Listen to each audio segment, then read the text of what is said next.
Hi students, how are you? I hope you are doing your best at your place and doing the things in systematic, organized and planned way. And if you are doing like this, then there will be no problem. It is your subject, easy, interesting and exciting. Today we are taking chapter 6, electromagnetic induction, 12th physics, and topics of today are the experiments of Faraday and Henry, Faraday's law of EMI, Lenz law and conservation of energy. So let us start our journey of today. Okay.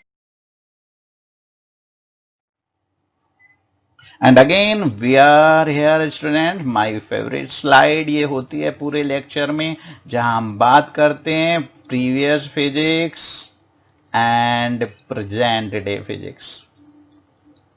Student जिस तरह से हमारी physics आगे बढ़ रही है हमें एक कॉन्टिन्यूटी चाहिए, हमें पता होना चाहिए हम किस तरह से आगे बढ़ रहे हैं, क्या हमने स्टडी कर चुके हैं, क्या करने वाले हैं। तो उसका जो साइंटिफिक वे है वो हमें थोड़ा समझना चाहिए। तो इससे प्रीवियस चैप्टर्स में स्टूडेंट्स हमने पढ़ा था कि current carrying wire produce a magnetic field around it. We have studied current की वजह से मैग्नेटिक फील्ड प्रोड्यूस होता है। और ये अब से सबसे पहले आपने देखा था ओयस्टर्ड एक्सपेरिमेंट में ऑब्जर्व किया था साइंटिस्ट ओयस्टर्ड ने। उसके बाद आपने बायोट सेवर्ट लॉ पढ़े, इसी कॉन्सेप्ट को क्लियर करते हुए करंट एलिमेंट की वजह से मैग्नेटिक फील्ड। फिर हमने एम्पियर्स लॉ पढ़ा और ये भी करंट की वजह से मैग्नेटिक फील्ड को किस तरह से प्रोड्यूस होता है वो हमने स्टडी किया था। तो स्टूडेंट्स साइंटिस्ट सिमेट्री पे बात करते हैं। उनके माइंड में कहीं ना कहीं होता है कि नेचर सिमेट्रिक होती है और सिमेट्री हमेशा वर्क करती है। तो साइंटिस्ट ने देखा कि जब करंट की वजह से मैग्नेटिक फील्ड प्रोड्यूस हो सकता है तो मैग्नेटिक फील्ड की वजह से करंट भी प्रोड्यूस होनी चाहिए। तो इस डायरेक्शन में फैराडे ने एक्सपेरिमेंट किए, Faraday and Henry same time पे अप्रोक्स अराउंड 1830 ये दोनों साइंटिस्ट एक्सपेरिमेंट कर रहे थे। लेकिन क्रेडिट फैराडे को ज़्यादा मिलता है, लेकिन दोनों के रिजल्ट लगभग एक जैसे थे। वो आज हम पढ़ेंगे कि मैग्नेटिक फील्ड की वजह से कैसे करंट पैदा होती है। और बड़ा इंटरेस्टिंग है स्टूडेंट, आप आगे बढ़िए, देखिए मजा आएगा। Faraday's and Henrys experiments. तो स्टूडेंट्स जब हम इस तरह की कोई टॉपिक लेते हैं तो हमें लगता है बड़ी हाई लेवल की फिजिक्स होगी, बड़ा ज़्यादा दिमाग हमें लगाना पड़ेगा। ऐसा नहीं है स्टूडेंट्स। जैसा एक बच्चा इनोवेटर होता है ऐसे एक साइंटिस्ट इनोवेटर होता है। और फैराडे ने यहाँ पे एक्सपेरिमेंट ऐसे ही किए हैं जैसे आपने अपने बचपन में मैग्नेट के साथ कुछ किया होगा। आपने जरूर कभी दरवाजे के साथ अटैच किया होगा, कभी आयरन ऑब्जेक्ट के साथ। तो ऐसे ही फैराडे कर रहे हैं। तो आप समझ के देखना, बहुत ईजी है। बच्चे में और साइंटिस्ट में एक कॉमन होता है स्टूडेंट, दोनों इनोवेटर होते हैं। और फैराडे तो ग्रेट इनोवेटर थे। Faraday is widely regarded as the greatest experimental scientist or you can say innovator of the 19th century। तो ये एक्सपेरिमेंट बड़े इजी हैं, इंटरेस्टिंग है, आप समझ के देखिए। पहला एक्सपेरिमेंट फैराडे ने जो उसका एक्सपेरिमेंटल सेटअप किया, सिंपल जैसे खेल रहे हो बच्चे की तरह। फिगर ए देखिए ध्यान से। फैराडे ने इसमें क्या किया, एक कॉइल ली जिसके साथ गैल्वेनोमीटर अटैच किया और उसके साथ एक मैग्नेट को उन्होंने पास ला के दूर ले जाके कुछ ऑब्जर्वेशंस किए। देखिए वो ऑब्जर्वेशंस क्या थे। तो figure a shows a coil C1 connected to a galvanometer G। Galvanometer को हम यहाँ G से दिखा रहे हैं और एक कॉइल है C1। और if north pole of a bar magnet is push towards the coil. तो पहले अगर हम देखते हैं यहाँ पे फैराडे ने जिस तरह से ऑब्जर्वेशन किए कि अगर हम इधर मैग्नेट की बात करें और इधर हम गैल्वेनोमीटर में देखें कि किस तरह का ऑब्जर्वेशन हुआ, तो यहां हम समझ सकते हैं। तो फैराडे ने जब मैग्नेट को इस कॉइल के फेस की तरफ लेके आए नॉर्थ पोल को, तो उन्होंने देखा कि गैल्वेनोमीटर में डिफ्लेक्शन आता है। The pointer in the galvanometer deflects indicating the presence of the electric current in the coil. मान लीजिए गैल्वेनोमीटर में ये डिफ्लेक्शन आता है। and the deflection lasts as long as the bar magnet remains in motion. जब तक ये bar magnet motion में है तब तक ही ये डिफ्लेक्शन आता है. The galvanometer does not show any deflection. Galvanometer में डिफ्लेक्शन आएगा ही नहीं, जीरो पे आ जाएगा अगर आपने मैग्नेट को नहीं चलाया. इसमें वेलोसिटी थी, यहां वेलोसिटी अगर आपने जीरो कर दी तो कोई डिफ्लेक्शन नहीं. लेकिन गैल्वेनोमीटर में डिफ्लेक्शन आता है जब आप नॉर्थ पोल को, फिर मैग्नेट के नॉर्थ पोल को इससे दूर लेके जाते हैं तो इसमें डिफ्लेक्शन अपोजिट डायरेक्शन में आता है. देखिए कितने सिंपल है. मैग्नेट को लेके आए नॉर्थ पोल को तो डिफ्लेक्शन हुआ. मैग्नेट जब स्टे रेस्ट में आ गया तो कोई डिफ्लेक्शन नहीं. और जब मैग्नेट को हम दूर लेके गए तो डिफ्लेक्शन आया. लेकिन अगर हमने नॉर्थ पोल ही फिर सामने रखा था तो डिफ्लेक्शन अपोजिट डायरेक्शन में. और अगर यही एक्सपेरिमेंट स्टूडेंट, फोर्थ पॉइंट देखें यहां पे, when the south pole of the bar magnet is move towards or away from the coil, the deflection in the galvanometer are opposite to that observed with the north pole for similar movements. इसका मतलब अगर हम north pole को पास लेके आ रहे थे, जो deflection galvanometer show कर रहा था वो साउथ पोल को जब हम दूर लेके जाएंगे तब वो ही शो होता है. और जो नॉर्थ पोल को दूर ले जाने से हो रहा था गैल्वेनोमीटर में, वो साउथ पोल को पास लाने से हो रहा है. देखिए समझ के, वेरी इजी, कुछ भी नहीं है, बच्चे की तरह है, समझ के देखिए आप. Further the deflection is found to be larger when the magnet is pushed towards or pulled away from the coil faster. तो अगर हम वेलोसिटी बढ़ा देते हैं तो डिफ्लेक्शन भी बढ़ जाते हैं. तो सिंपल ये ऑब्जर्वेशन थे. आप देखिए ध्यान से, बड़े इजी हैं, एक बार आप फिर देख सकते हैं. तो नीचे जो लाइन है, एक कंक्लूजन आप कह सकते हैं कि जो हमने ऊपर एक्सपेरिमेंट किया तो उसका कंक्लूजन क्या है? This shows that the relative motion between the magnet and the coil that is responsible for the generation or you can say induction of electric current in the coil. ये जो relative motion है magnet में और coil के बीच में, ये responsible है इस इंडक्शन ऑफ करंट के लिए. वेरी इंटरेस्टिंग, एक बार आप फिर देख सकते हैं. नेक्स्ट एक्सपेरिमेंट नंबर 2 किया फैराडे ने, और एक्सपेरिमेंट नंबर 2 का सेटअप देखिए स्टूडेंट्स. सेम, थोड़ा सा डिफरेंस है. कॉइल C1 ऐसे ही है, गैल्वेनोमीटर ऐसे ही है, फिगर बी हम इसे कह सकते हैं. लेकिन इसमें मैग्नेट की जगह करंट कैरिंग कॉइल C2 लिया. मैग्नेट की जगह क्या लिया?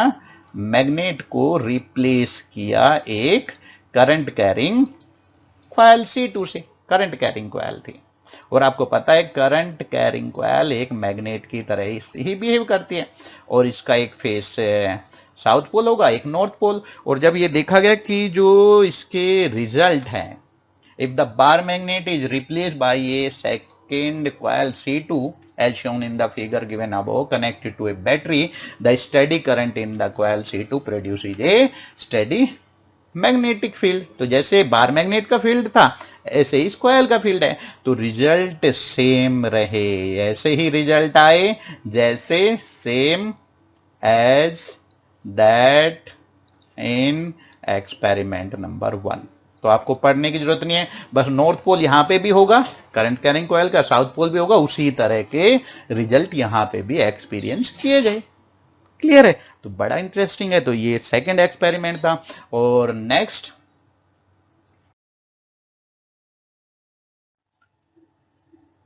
After these two experiments Faraday performed experiment number 3. Students इसका सेटअप देखिए, फिगर सी में दिखाया है.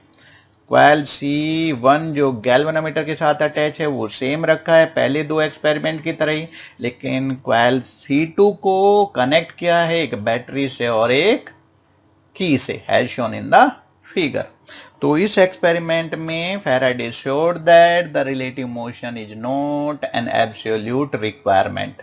तो यहाँ पे रिलेटिव मोशन दोनों कॉइल के बीच में नहीं रखा, बल्कि की जो आपके सर्किट में C2 कॉइल के है उसको प्रेस और रिलीज करके गैल्वेनोमीटर में डिफ्लेक्शन को ऑब्जर्व किया गया.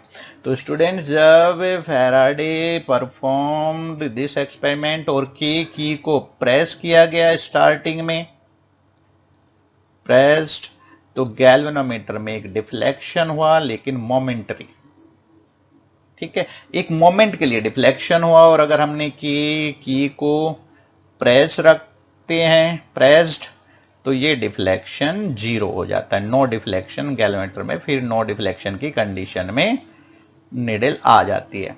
और जब के की को रिलीज किया गया, रिलीज्ड, तो गैल्वेनोमीटर में डिफ्लेक्शन आया, लेकिन अपोजिट डायरेक्शन में।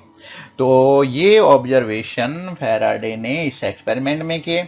और it is also observed that the deflection increases dramatically when an iron rod is inserted into the coils along their axis.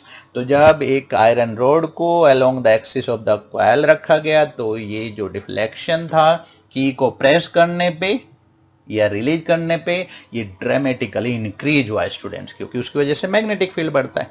तो इसके बेस पे फैराडे ने इसको एक्सप्लेन किया कि अगर पहले दो एक्सपेरिमेंट में रिलेटिव मोशन की वजह से डिफ्लेक्शन आ रहा था, और तीसरे एक्सपेरिमेंट में रिलेटिव मोशन नहीं है, तो रिलेटिव मोशन तो कोज नहीं है, तो इसका अगर हम बात करें शॉर्ट में, तो इसका एक्सप्लेनेशन क्या है जो तीनों एक्सपेरिमेंट से कंक्लूजन निकलता है कि from the experimental observations Faraday arrived at a conclusion that an EMF is induced in a coil when magnetic flux through the coil change with time।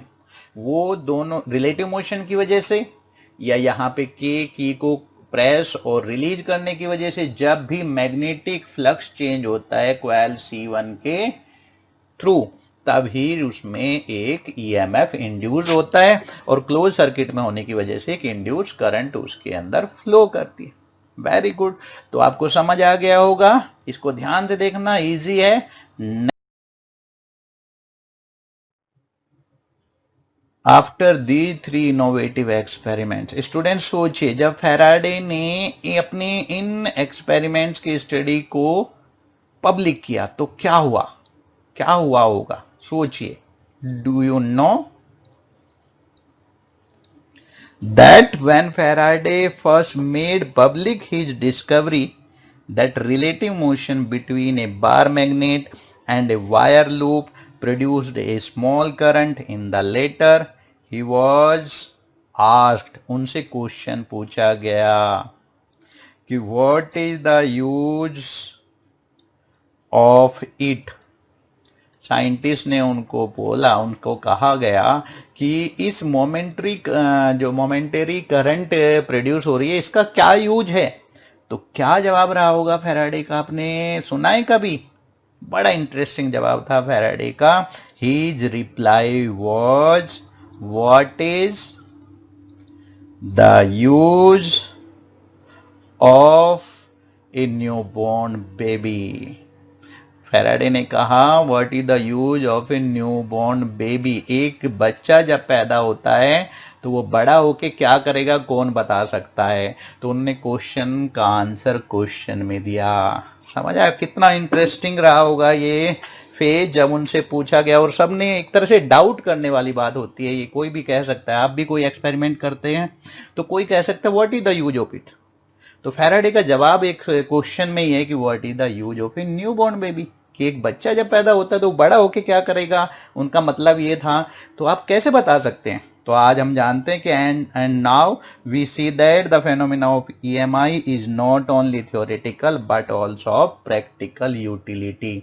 जितने हम ट्रांसफॉर्मर और जनरेटर, ये हमने अपने आसपास मोटर, ये सारी चीज़ें देखते हैं, सब इलेक्ट्रोमैग्नेटिक जो हमने स्टडी की है उसी के बेस पे ये टेक्नोलॉजी है। हम इमेजिन ही नहीं कर सकते स्टूडेंट ईएमआई, इलेक्ट्रोमैग्नेटिक इंडक्शन के बिना। जो अगर हम कहें कि जो ईएमआई पे बेस्ड डिवाइस है उनको हम यूज नहीं करेंगे तो ये हम सरवाइव ही नहीं कर सकते आज के लाइफ में। जनरेटर, ट्रांसफॉर्मर, आप सोच के देखिए, very interesting. Faraday's law of EMI.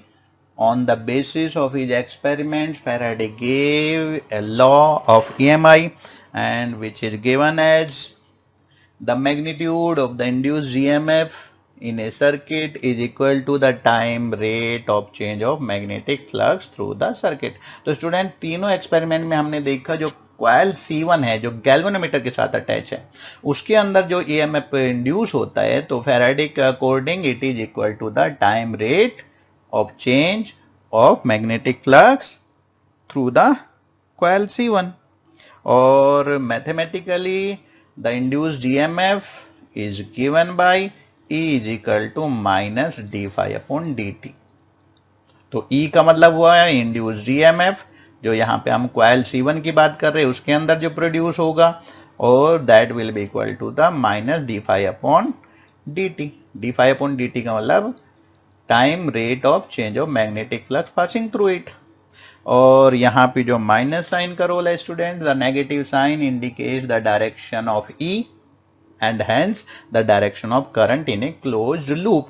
तो ये माइनस साइन कहाँ से आया इसको हम आगे वाले टॉपिक में एक्सप्लेन करेंगे लेकिन हम यहाँ पे समझ सकते हैं कि ये माइनस साइन इंडिकेट कर रहा है कि जो ईएमएफ की डायरेक्शन होगी या अगर क्लोज सर्किट है करंट की डायरेक्शन होगी वो किस तरह से होगी.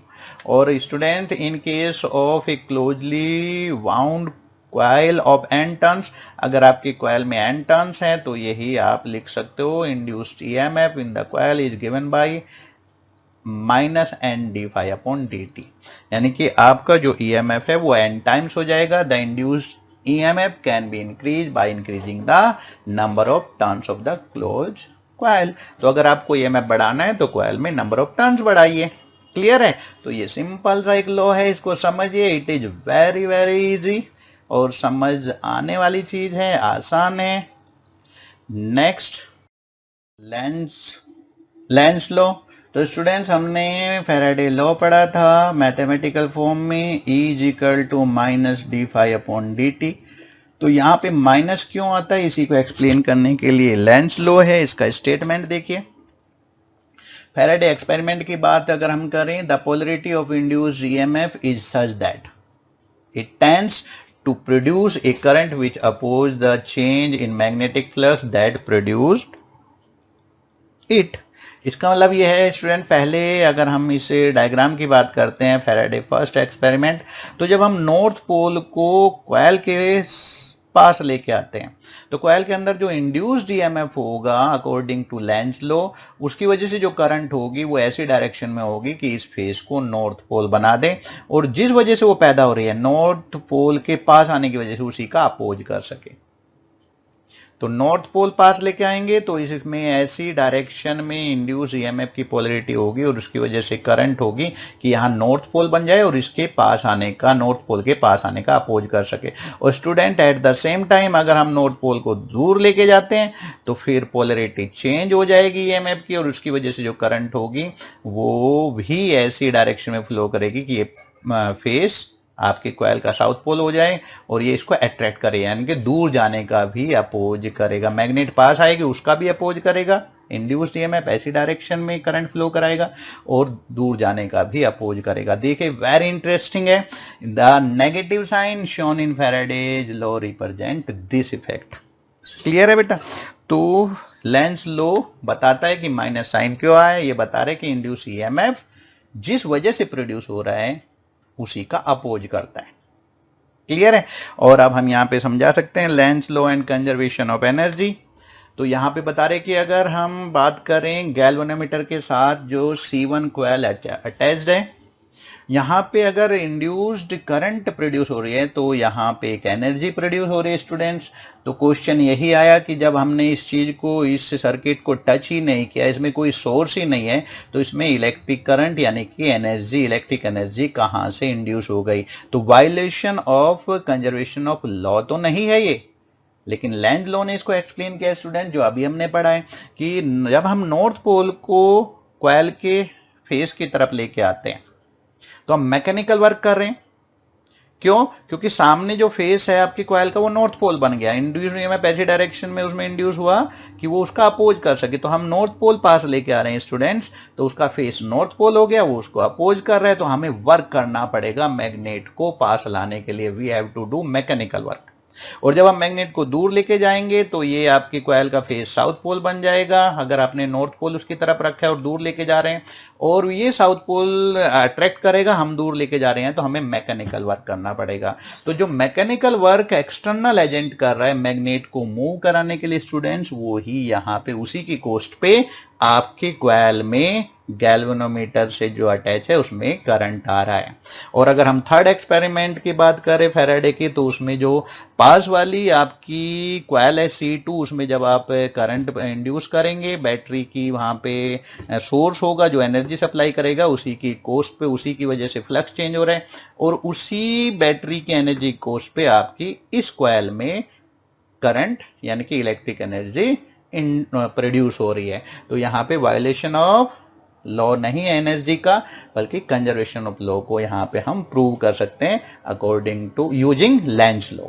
तो Lenz law is according to या explain conservation of energy. Clear है? देखना इसको, बड़ा इंटरेस्टिंग है। बेटा यहाँ पे क्वेश्चन करेंगे हम, देखते हैं लेंज लॉ यहाँ पे किस तरह से आंसर आपको देने में हेल्प करेगा।